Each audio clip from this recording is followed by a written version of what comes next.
My name is Sadie Hampton. I'm 32 years old, and the night my 5-year relationship began collapsing started with cold Thai food and a paused Netflix episode. There was no screaming, no shattered glass, no suspicious perfume or unfamiliar name flashing across a phone screen. Just Ethan Hale, sitting beside me on my living room sofa, turning a fork through his pad thai without eating it. Then he said, "I think we need a break." For half a second, I thought I had misunderstood him. Outside, rain tapped softly against the windows. The television cast pale blue light across his face, making him look almost unfamiliar. This was the man who had slept beside me for 5 years, used my coffee mug every morning, and complained whenever I forgot to replace the empty toilet paper roll. "A break," I repeated. Ethan nodded but avoided my eyes. "I've been feeling lost lately. I need space to figure out who I am." There was something rehearsed in the sentence, not polished enough to sound convincing, but practiced enough that I knew he had been carrying it around for days, maybe weeks. I placed my fork on the coffee table. "Okay?" That finally made him look at me. "Okay? If you need a break, take one." His shoulders loosened, as though he had expected tears, pleading, perhaps some dramatic declaration that I could not live without him. Then I continued, "But you'll need to pack your things." His expression changed immediately. "What?" "This is my house, Ethan. You want space from our relationship, so you'll have to find somewhere else to stay while you figure yourself out." He blinked at me, as if I had suggested he move to another country. "You're seriously throwing me out?" "I'm not throwing you out. You're asking to step away from us. I'm agreeing." "I didn't say I wanted to move out." "Then what exactly did you think a break meant?" He opened his mouth but said nothing. That silence told me more than any explanation could have.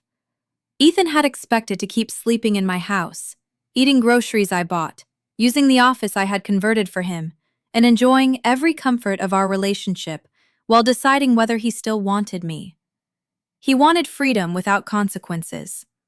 I refused to provide it. "I just thought we could give each other some emotional space," he finally said. "You can't ask me to stop being your girlfriend while continuing to live like my boyfriend." His jaw tightened. "You're making this harsher than it needs to be." "No, I'm making it clear." For the first time that evening, anger flashed across his face. But beneath it, I saw something else.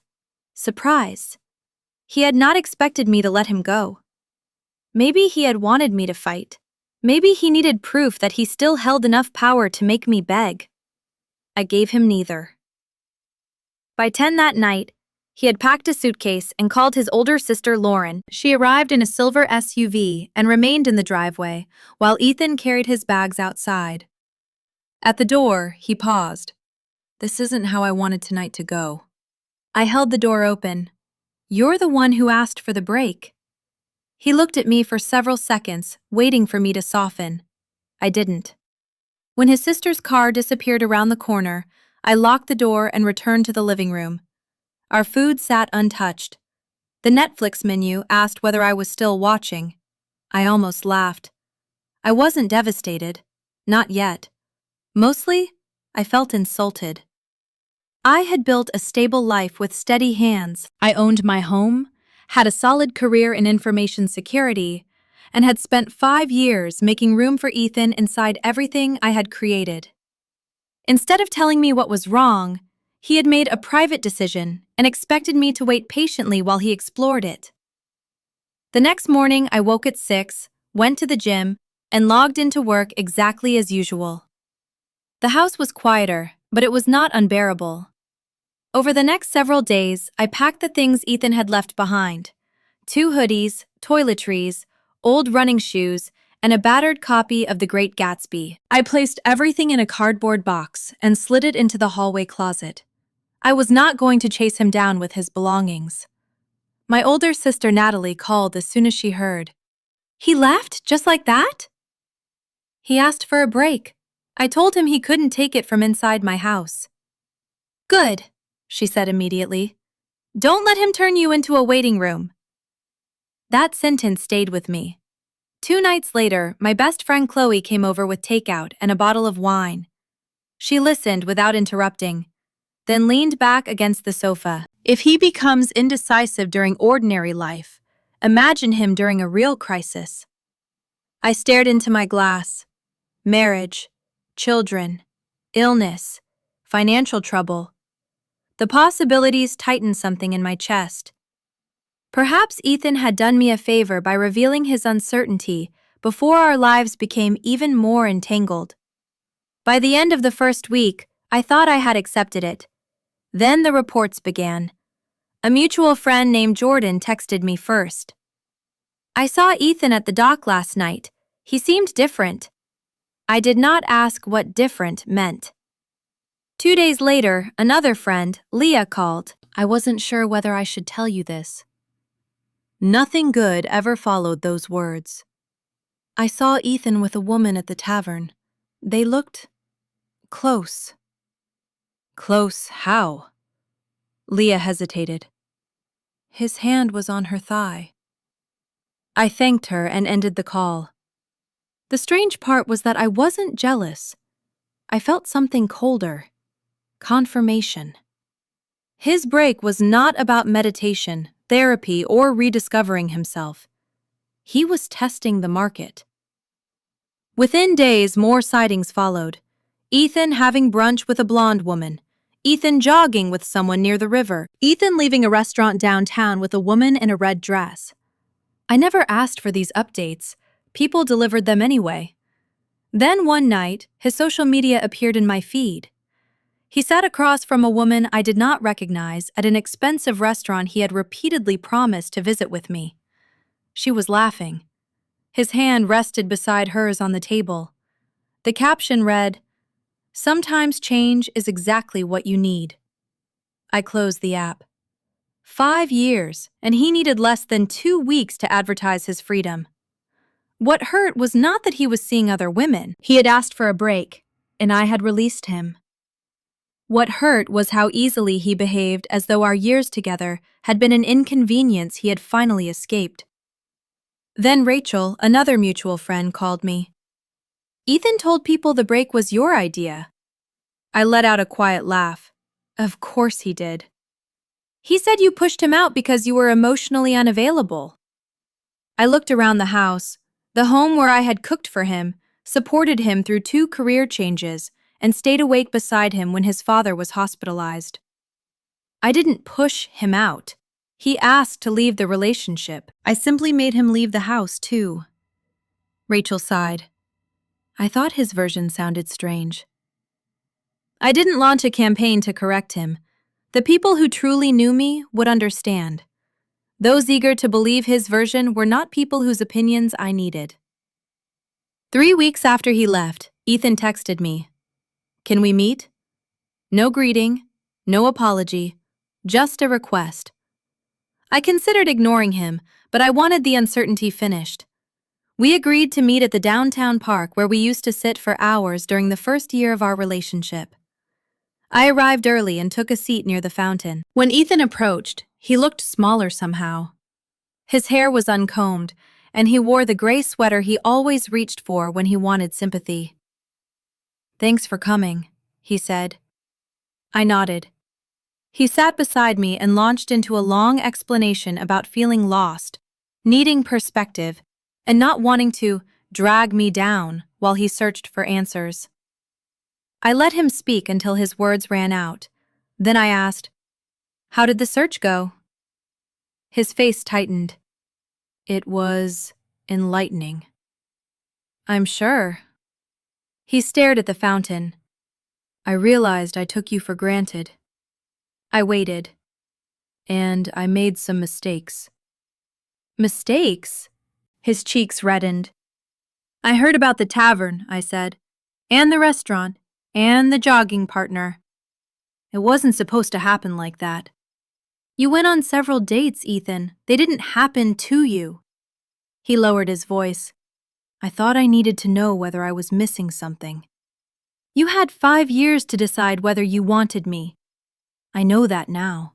Finally, he turned toward me. I want to come home. There it was. Not, I want to repair what I destroyed. Not, I understand how deeply I hurt you. He wanted to come home, to my house, my patience, my stability, and the life that had remained intact after his experiments disappointed him. No, I said. He stared at me. No? You wanted the freedom to find out whether someone better existed. You got it. But you don't get to return because the answer disappointed you. Sadie, please, we can fix this. I stood and lifted my coffee. You didn't take a break from confusion. You took a break to audition my replacement. His face went pale. And now that none of them worked out, you want your safe life back. That isn't fair. It's exactly fair. I walked away before he could answer. Behind me, the fountain continued spilling water over stone, drowning out whatever he called after me. For the first time since he left, I understood the truth completely. Ethan had never expected to lose me. He had only expected me to wait. Walking away from Ethan that afternoon felt strangely peaceful. For the first time in weeks, I wasn't replaying our conversations in my head or wondering whether I had been too cold. I knew I'd made the right decision. When I got home, I pulled the cardboard box containing the rest of Ethan's belongings from the hallway closet. Instead of letting it sit there like some forgotten reminder, I loaded it into my SUV and drove straight to his sister Lauren's house. I left the box neatly on the porch, rang the bell, and drove away before anyone answered. No note, no message, no invitation to reopen a closed chapter. Over the following weeks, my house slowly became mine again. I replaced the throw pillows Ethan insisted matched our style. I rearranged the furniture, repainted the spare bedroom into a home office, and finally bought the reading chair I'd wanted for nearly 2 years. Every small change reminded me I no longer had to compromise with someone who wasn't even sure he wanted to stay. My best friend Chloe stopped by one evening carrying pizza. She looked around the living room and smiled. It feels different. In a good way? In a peaceful way. I laughed. I think that's the first time this house has actually felt like mine in years. Work improved, too. Without the emotional weight hanging over me, I threw myself into several major cybersecurity projects. My concentration returned, deadlines became easier to meet, and my manager praised the quality of my work during a quarterly review. Funny how removing constant uncertainty from your personal life suddenly made everything else feel lighter. Eventually, Ethan became nothing more than an occasional thought.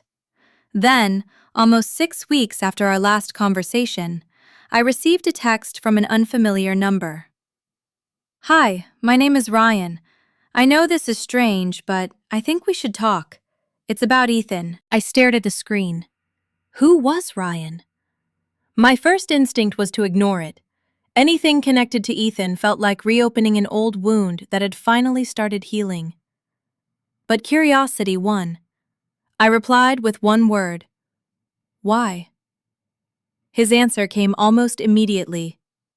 Because he lied to both of us. That sentence changed everything. The following afternoon, we met at a quiet cafe downtown. Ryan looked to be in his early 30s, well-dressed, nervous. He stood as I approached. Thanks for agreeing to meet. I only have 30 minutes, I replied, taking a seat. He nodded. That's probably all I'll need. For several seconds, he simply stared into his coffee. Finally, he spoke. I dated Ethan. I wasn't surprised. I assumed as much. Ryan looked confused by my calm reaction. He told me you two had already broken up months before we met. I folded my arms. Not true. He said you were emotionally distant, that you refused to communicate, that asking for a break was basically mutual. I couldn't help smiling. So I'm the villain in his version? Ryan looked embarrassed. At first, yes. He reached into his jacket pocket and placed his phone on the table. I want to show you something. He opened several screenshots, messages from Ethan. One read, "I still have some things at Sadie's house, but it's basically over." Another appeared a week later. "Sometimes I wonder if I made the right decision." Another, "She's always been my safety. No one takes care of me like she does." I stared silently. Ryan continued, "At first I thought he was just processing an old relationship. But he never actually let you go." I looked up. "What do you mean?" "He talked about you constantly," Ryan sighed. "Your cooking, your house, the trips you two planned, the dog you wanted someday. It was like he was dating me while still living emotionally with you." Something inside me settled. Not because the truth hurt, because it confirms what I'd already sensed during our meeting in the park. Ethan never wanted freedom. He wanted options. Ryan rubbed the back of his neck. "Eventually, I realized every time things weren't perfect between us, he'd compare me to you." "And when things started falling apart?" Ryan gave a bitter laugh. "He started saying maybe he should try getting you back." There it was. Exactly what I'd believed. I wasn't his first choice. I was simply the safest one. "I ended things immediately," Ryan admitted. "I don't like being someone's backup." "You weren't," I said quietly. "We both were." Ryan looked at me for a long moment before nodding. "I guess you're right." He hesitated again before speaking. "There's something else." I raised an eyebrow. "He never stopped seeing other women." "What?" "I wasn't the only person." He pulled up another screenshot. A conversation between Ethan and one of his friends. "Keeping things casual until I know which direction I want to go." I let out a slow breath. Even after everything, even after asking to come home, he had still been shopping for better options. Ryan shook his head. I felt guilty. "Guilty?" "I believed every word he said about you." He looked genuinely ashamed. "I figured you deserved to know the truth." I smiled politely. "I appreciate that. But honestly, I already knew." He blinked. "You did?" "The moment he asked for a break." Ryan frowned. "How?" "Because people who genuinely need space don't spend the next 3 weeks collecting new relationships." He laughed quietly. "I wish I'd figured that out sooner." We talked for another 20 minutes, not about revenge, not about exposing Ethan, just about manipulation, about how easy it is to believe someone who constantly paints themselves as the victim. Before leaving, Ryan extended his hand. "I'm sorry." "You don't owe me an apology." "I still feel like I helped hurt you." "No," I shook his hand. "Ethan made those choices. Neither of us did." Driving home, I realized something surprising. I wasn't angry. Not anymore. Ryan hadn't revealed anything that truly shocked me. He had simply provided evidence for conclusions I'd already reached on my own. That evening, I blocked Ethan's number, every social media account, every email address, every possible path back into my life. For the first time since our relationship ended, there was absolutely no way for him to reach me. I thought the story was finally over. I couldn't have been more wrong. 3 days later, my doorbell rang just after sunset. When I opened the door, Ethan was standing there. His eyes were bloodshot, his shoulders sagged, and for the first time in 5 years, he looked genuinely terrified of losing me forever. 3 days after blocking every possible way Ethan could contact me, my doorbell rang just after sunset. I was sanding a bookshelf I'd been building for the spare room when the chime echoed through the house. At first, I assumed it was Chloe dropping by. It wasn't. When I opened the door, Ethan stood on my porch wearing the same gray hoodie I'd seen at the park.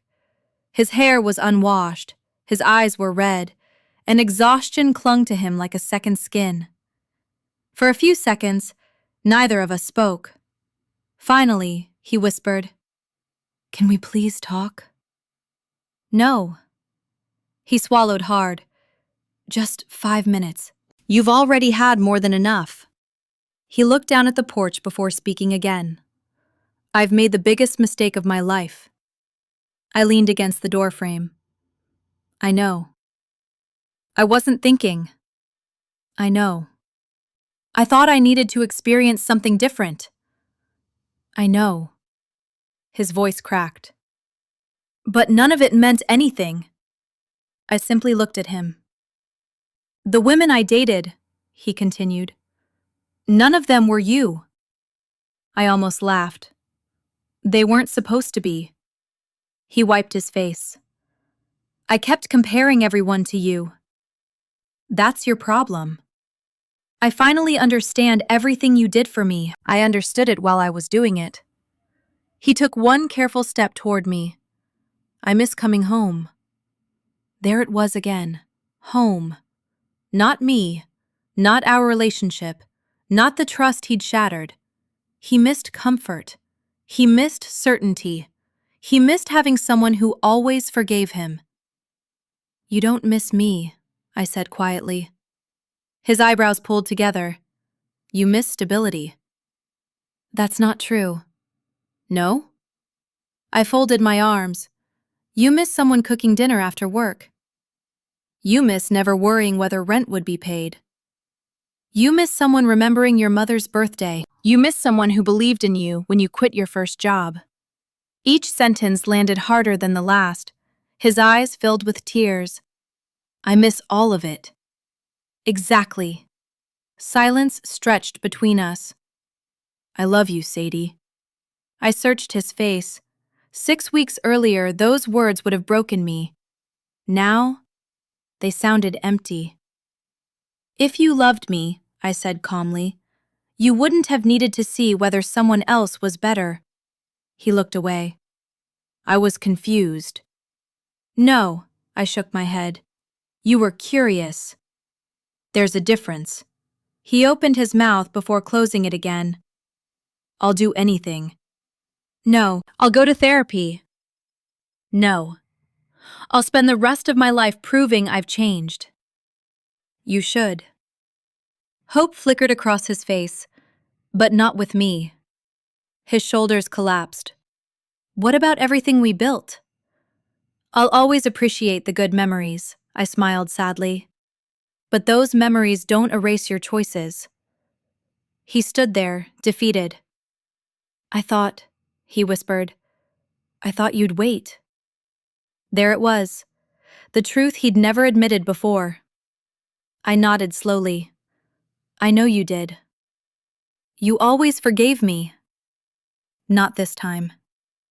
He covered his face with both hands. "I'm sorry." "I believe you." His head lifted. "But forgiveness doesn't automatically come with another chance." A tear rolled down his cheek. "I ruined everything." "Yes."